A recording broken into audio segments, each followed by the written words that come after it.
Kom tillbaks.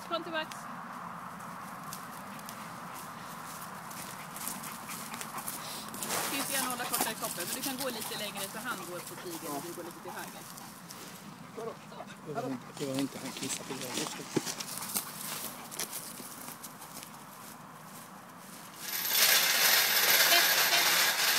Släpp kopplet. Det är bra, inte äta upp skramlet. Jag har behövt rapportera henne. Inte äta upp någonting. Stanna där vid skramlet och klappa honom lite lugnt Ja, bara. då talar han att han är duktig, jag tänkte att jag behöver vara rädd. Så rik i kättingen. Man vet ju inte. Stor mun också, starkt.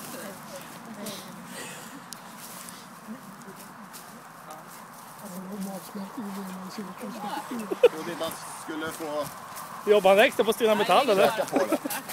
Så därför jag höll emot. Sitter så lyssnar han. Det är bra ändå, det var inget problem. Då är det lite promenader. Han har hela koppelsträng på så gott man vill. Han börjar på vänster, han så gott man vill. Gula slitsen och så vänder och kommer tillbaka. Nu kan du gå på stigen och ta hand om bredvid. Varsågod.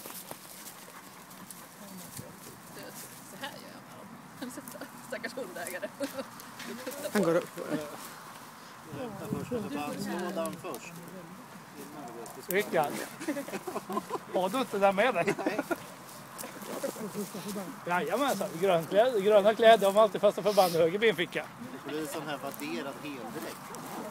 Snikkåsan i vänster benficka. Samma hitta kaffe. Perfekt, det är ju likadan promenadänga.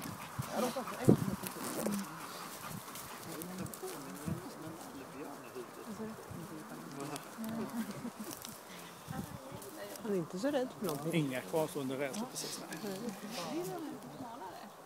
Väldigt mysig hund. Det är alla likadana här då. Nej, du. Nej, du. Loppisar tycker jag också. pratar vi med hund eller husse? Vi går lite här.